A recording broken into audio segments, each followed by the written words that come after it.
Hello and welcome, everyone. I'm Samuel Lamo here with Lance Ballister here for week 3 of the Managing Vintage League. So today is the third day of the trimester, which means that today's the last day that people are going to be playing with these decks. And I'd say in a couple people's instances, they're happy to be away with their current choices. No offense, Sean. It's a really cool idea. I don't know. He's yet to get a good draw. I'm still in the camp of he doesn't have to mulligan. He's mulligan You- 6 times. He's mulligan 4 times in a row in all 4 of the games he's gotten to play, yeah, and he hasn't won a game yet, so. he just draws twin after twin after twin when he can, unless he needs a twin and then he doesn't draw it. To put it lightly. Pile of 4 drops. Enchant creatures. What if there was like 2 Jace the Mind Sculptor he drew? People would be like, "Oh, he just got a bad draw." If it's 2 Splinter Twins, it's like, "What are you doing? You're being ridiculous right now." I mean, it's an enchant creature, so historically, that's the worst card type in all of Magic. Worse than a basic land that doesn't tap for mana. Oh yeah, yeah, definitely. The basic line that doesn't tap for mana called Bizarre Baghdad. I think that one's pretty good. Okay, so we have for standings, we have a couple 2-0s, we have a couple 0-2s, couple 1-1s. It's been pretty split. We have Josh and Sullivan are actually, and Matt Murray as well, are all 2-0 right now. So kind of getting a gauge how things are going. I definitely see that Josh is pretty much on a tear. He definitely was feeling good about defeating the Dragon Master and really pushing himself to placing into the top 4, because that's everyone's feared matchup. Everyone's afraid, like, world champion, the vintage warship, and all that other stuff.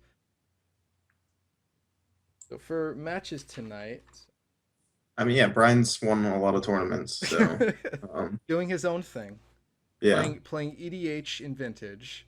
I mean, I wouldn't call it EDH. He just plays. He plays like what the old blue pilots used to play. You just play all the best cards, and I've a lot of people have not adjusted to the fact that he actually is playing the best cards in Magic right now. They just don't realize that Thalia is one of the best cards in Magic. to prevent you They, from playing your Jace the yeah, Mind Sculptor. they refuse to accept it. Yeah, I mean I don't. it didn't play well. His decks don't always have the best synergy, but he plays good cards, and playing good cards wins you games. I am gonna disagree with old blue decks because I've yet to see him play a Gorilla Shaman in his deck. You have to see him kill somebody But with no, just a Gorilla Shaman.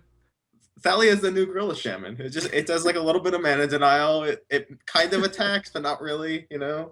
It's white Gorilla Shaman. White. I'll give you half a point for that. I'll give you half a point for White Gorilla Shaman. It's better against Storm. It's self control a lot better. Gorilla Shaman does nothing against them. You That's smash a Mox. Too late. for them to replay it with Yogwell. Yes, Yeah, yeah. very much Oh so. yeah, yeah. You man exile them. Give them more Storm. Mux Monkey had his day. I It's it's miss I not miss it's not Mox really Monkey. anymore. I really miss Mox Monkey. He's so mana intensive. It costs 1 mana for every Mox. So then you're He, losing the mana battle. So they're getting a mana when they play it, and then you're paying a mana to get rid of it. So you're down 2 mana for every Mox they play. I mean, before Storm, people just had a bunch of jewelry in play. I don't know. Yeah, yeah, He's him and a couple other cards that I definitely missed. Definitely had are pretty much done. yeah. I I mean, don't know. Perverse things I think would have to happen in the format for Gorilla Shaman to be playable again, and not like in the what is it, Simeon's mom, the red white deck. I could see it's there. not even like that good there. So This stretch, yeah. But I mean, using a Simian Spirit Guide to activate a Gorilla Shaman, that's pretty good flavor yeah. right there. That's a flavor win. Oh yeah, yeah, yeah. Or to Discard play a it. discard a card in order to kill a Mox. Okay, so for our first match, it's JP versus Sullivan Brophy. So it's going to be that weird bug list that he has with no um, Deathrite Shamans versus Dredge. Like, Sullivan's been going 3 games both times, but he's just unstoppable. It's kind of crazy how there's plan A, plan B, plan C, plan D. He killed his opponent with a with the troll, and he's actually yet to Oh, reanimate the Kolagon, which I'm waiting for that. I'm waiting for reanimated Kolagon, hasty zombie it's tokens. yeah. It's I mean it's not really even necessary to the deck anymore, honestly. So it's kind of just like there. 'Cause I don't feel like passing the turn, so I'm gonna kill you right now. But Like, here's the 1,000 zombies. You can't deal there, with it. You're good. there's very few decks that can deal with 1,000 zombies in the first place. So for the matchup, I haven't checked his sideboard, but I think he skimped on hate for this matchup. Not that he should have, because he knew who he was going up against, but Ooh, JP. JP yeah. has eight. He has eight dredge hate cards Does in he his have eight sideboard. stretch hate? Oh, okay, there we That's go. eight. there's Oh yeah, there's he has Jailer. There we go. I know it's two something interesting. two jailers, four ley lines, two cages, which means that Sullivan has to bring in his entire sideboard because he has an artifact, an enchantment, and a creature.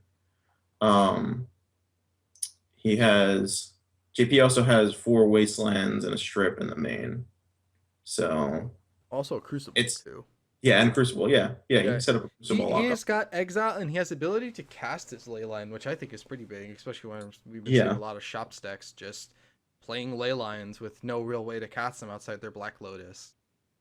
yeah. So I'm just trying to figure out what he's boarding out because sometimes what happens is that you board up too much gas, you make yourself too slow. So it looks like he's taking out Predator, Liliana the Veil, No Rod. No Rod. That's three.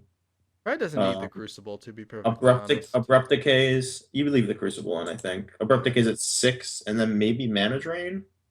yeah, Mana, Mana Drain's not doing much. Mana Drain would probably put him at eight if he decides to take that out. Yeah, that's probably the best to take out. Because Snapcaster, none of his graveyard hate cards shut. Oh, the cages shut off his Snapcasters, but the ley lines and the jailers don't. So Jailer is opponents.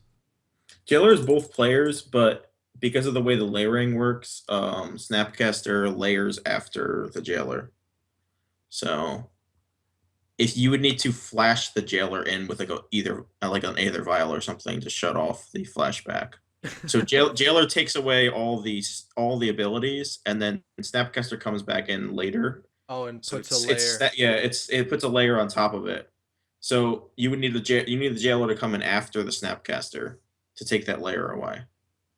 But Respond. like it's not gonna happen. Yeah, you can just respond and cast a spell from your graveyard, and it wouldn't happen. The This, jailer can never really stop the Snapcaster. It doesn't really exist a situation. yeah, A practical situation does not exist. that just reminds me of like trying to do humility stuff, like Yeah, it is. Yeah, it's like humility and Mishra's Factory, where the yeah, Mishra's Factory is still a 2/2 under the humility you because they activated it. because it specifically tells it to become a 2/2 after the humility is already in play. Yeah, okay, all right. Humility and Mishra's Factory. Those were my favorite legacy decks for a while. Just destroy people. For people's heads, destroy.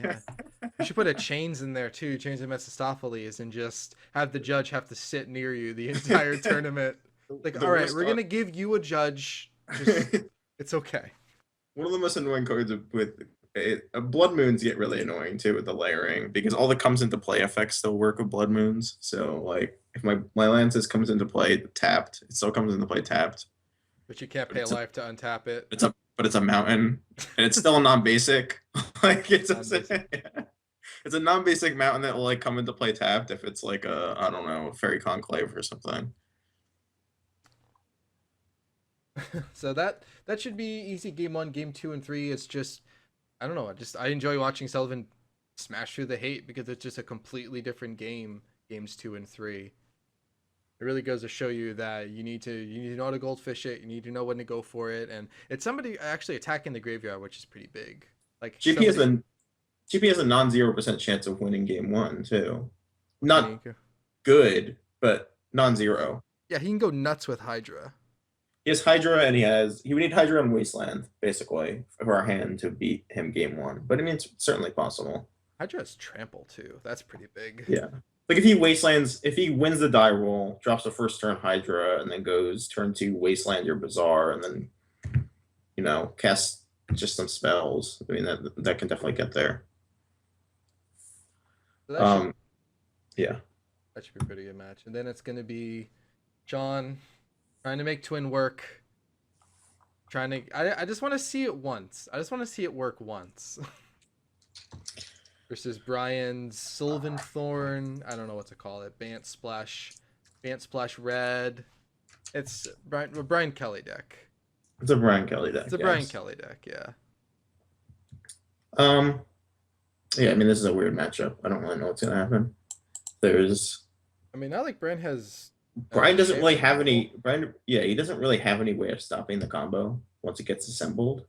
So he kind of has to make sure it doesn't stick, I mean, he could or do something goofy, could like he could. sphere him out of it. I guess It's fair amount. He could also. Well, he does have Ancient Grudge in his sideboard, but he also could actually. his nature's claims. I guess Yeah. that's like his only answer to like the resolved combo Oh no, he can of, ice. He can tap the Deceiver. in response to the Splinter Twin. That's Uh, buys him one turn. Sometimes one turn is all you need, especially if you're tapping out. If you're tapping Yeah. 4 mana main Well, phase. yeah, and then it sets them up for like a Jace the Mind Sculptor bounce, I guess, maybe.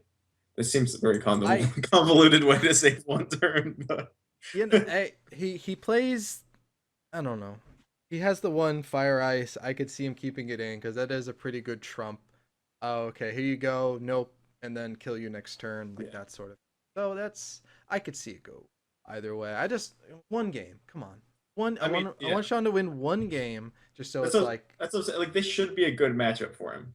If there's any matchup that he wants to see, it's probably this one. But looking to put I don't I Brian. don't I don't know if Sean wants to see any matchups with that deck. I think he just wants it to be over. I think he's going to be excited. When the next when Terramaster 2 starts and he can pick something else. Hopefully he plays just a Storm deck or It's gonna something. stop. Just something that's him. He's been playing a lot of Petition Storm and He's I gonna don't play no creatures for the rest of the for the rest of the mana drain lake here. know. Man. What if he shows up with like Channel Mirror? I mean, I wouldn't put it past him. Lich's Mirror channel. I could see Yeah. that. I could see that. You And have to then run. and You'd then have to run Burning Wish or something for that, right? is he just taking bets? Like, all right, I bet I could win with this card. I bet I could win with that card. But he doesn't win. But it doesn't win. Yeah. He would lose all those bets. All right. So the next matchup is what do we Shops on got? shops, but it's Gottschall versus Mickey. Terra Nova versus Ravager. So Mickey's got an edge that Null Rod makes Ravager a 1/1 for 2, which is not a Yeah. pretty good, So not a very good deal. Mickey made a really good metagame choice with Null Rod. It didn't. He didn't pay off particularly well last week, but I guess or the week before. But I mean Yeah, the Null Rods were good last week. They're good again this week. I guess the first week he was playing against Dredge, and he has I'm sure a number of Dredge hate cards. yeah, So he had a script he he never meta drew. he metagamed his deck really well. Well, hopefully he actually can win a match here. I Consider it sucks when you see someone build basically like the perfect deck for the metagame and then just get unlucky. yeah. Um, I mean, he could have played slightly better in some of these games, but at the same time, I mean, Some of the decisions were pretty tight. I don't know. Like yeah, some of them were it wasn't like obvious choices. Some of them were that like coin just flippy. that third ancient tomb. It hurts. Like it hurts Yeah. right here still. That third ancient tomb off the top. Like that's not what Yeah. he needs. He would like a Mishra's Workshop. That's what his deck Yeah, is built to have him play. a lot of people were saying you should have mulliganed that hand. And he probably should have in retrospect because he had Ancient Tome and then yeah, Ancient Tome was his only mana source, right? And then he saw another Ancient Tomes on It the was scry. Yeah, he kept a 1 tomb hand and then he scried another tomb on the top because you have to Right. keep it. And if he hadn't Yeah, kept it, he yeah. would have had no land. So it's Yeah. just Yeah, and then he takes 4 every turn though. yeah. That obviously adds Anything. up very quickly, Yeah, especially so for a slower shop deck like he's on. He can't yes. really kill someone on turn 4 or 5. Well, Matt won't be able to. I'm assuming. Oh, Matt will be able to, yeah. Well, Norod's gonna probably be in play most of the games. If it goes to 3, I would say like Norod's gonna be a great card in the matchup. I mean, I wouldn't say it's definitely going to be in play, but High when high Mickey chance. when Mickey draws it, he will cast it. Yes, When he's he not. draws when he draws three, yes. When he draws three null rods, most likely. He will play all of them. Yeah, so he'll have 6 mana 4/4s, 2 mana 1/1s, and 1/1s that make one Yeah, ones and 2/2s that make 1/1 flyers. its deck becomes terrible. I mean, Hangerback can still be played for a higher value than two. Yeah, so You that's can a play a lot of large work hanger still. back. Yeah, it's a lot of mana, and then you don't have the mana because you got no loaded. Yeah, I you mean, got no moxes. it's massively in Mickey's favor if he has a no lot. And Wait, I'd say it's probably pretty substantially in Matt's favor if he doesn't draw no rod. So it's this matchup is very hinging around that card again. yeah, I would definitely say null rider no is that matchup. Yeah. Then we have Tezzerator versus Stacks. It's Josh versus Tom. So Tom's lamenting the fact he doesn't have any null rods in his deck. And he does have the Chalice though, but that's on the sideboard. So and Josh can throw out a lot of artifact mana to kind of power through the spheres because he has more than just the 5 moxes. He's got mox opals in there. So that one is probably how quick can Tom lock Josh down, and Josh can Well, still go broken turn one. He can just go turn one key vault. I mean, he's only playing 12 lands. So the die roll is going to be really important here. If we give it I a die mean, roll, yeah, I mean, whoever wins the die roll is probably going to win this matchup. The Tom also has powders, so he can really just make sure that he has a really explosive start all the time, and drops a couple spheres or gets a chalice, something. It's going to be hard for Josh to get in those games. he does have.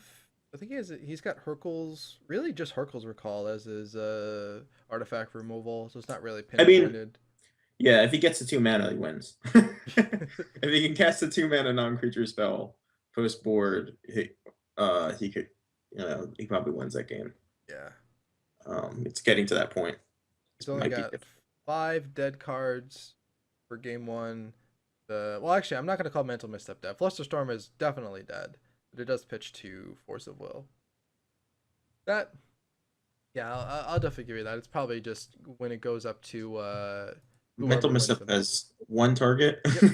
It's just But somewhere. when you get that one target, it's the best I mean, feeling ever. I have it's 3 cards to it's fight your 1 card. Let's go. it's a dead card. I would say the first one is half a dead card, and then the rest of them are just Force of Will fodder. And they're definitely going out for game 2. So we saw it last week. The Mental Misstep got to hit the Soul Ring. Yeah, it happens. Once in a while, it happens. Yes. Soul Ring is such a powerful card that it's usually good to hit it. Yeah, Soul Ring. Rest in peace, Soul Ring. The Magic Online update just made it look incredibly ugly. It now produces the colorless symbol Oh yeah, instead of everything's 2 hideous. anymore. Everything has that new colorless thing. They Yeah, updated all the cards. I noticed that. I was playing Tron and I saw like the stars. I was like, oh no, and I looked for my Soul Yeah. Ring and I'm like, no, Soul Ring, why? Soul Ring was so young. Remember when it used to say tap to add 2 colorless mana? For the Oh my alpha God. ones. Yeah. They explicitly write the word tap. Gosh. And oh yeah, and tapping it can be played as an interrupt, which is very important. Which is actually technically important for the way the wording was, because Lion's Eye Diamonds had to be routed to be played as an instant. And also, what was it? Daring Apprentice? Daring Apprentice, the way it's worded is correct. It's like, oh, tap, Well, actually, sacrifice it. But it had all to right. say it's played as a They didn't interrupt. actually. They didn't actually say specifically tap. It says add 2 colorless. I forgot the old. Oh, it's a Add two mono colorless. artifact. Yeah, add 2 colorless mana to your mana pool. Tapping this artifact can be played as an interrupt. It's a mono artifact, which means when you use it, you have to tap it. So it had a special card type that would tell you have to tap it. Well, there's poly artifacts too, like what's it called? Force field. You just use force field as many times as you want. Right, yeah. They're very big on the card types. this was a creature type, then they would just throw some random thing on there, whatever. The text of the card. Summon old man. Like, okay, thanks.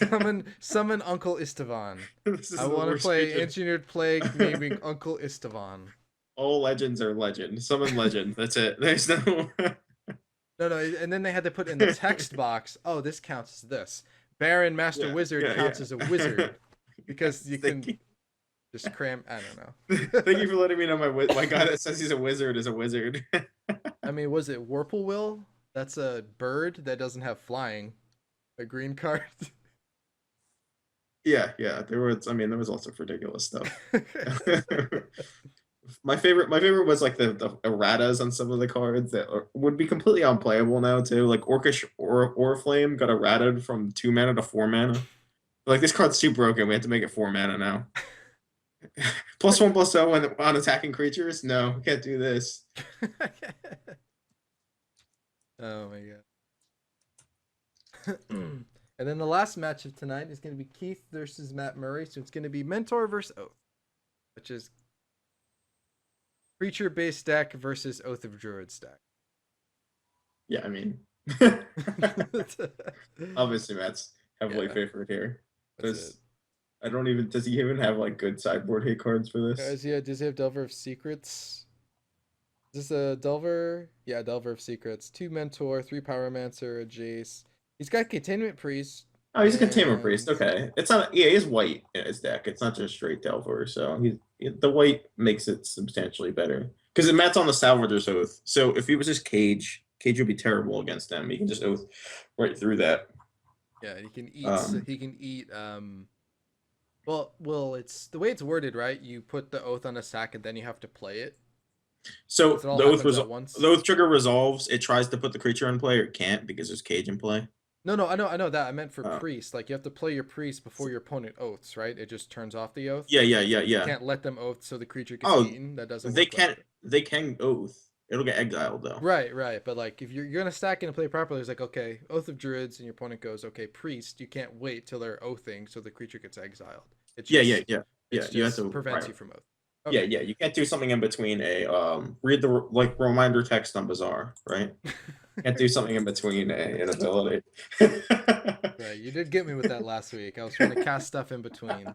Do You your cannot. drawing and discarding, and then worry about the stuff that happens. Tried to trick you Bazaar, with some sort of Bazaar's madness reminder interaction. Bazaar's reminder text could be put on almost every Magic card. Sorry, you can't do this in between. There are 2 effects on this card. You can't. I mean, could you imagine, like Thirst for Knowledge? If they wrote Thirst for Knowledge, draw 3, discard 2 unless you discard an artifact. You cannot cast anything in between this discard effect. And if you have, yeah. So absurd. All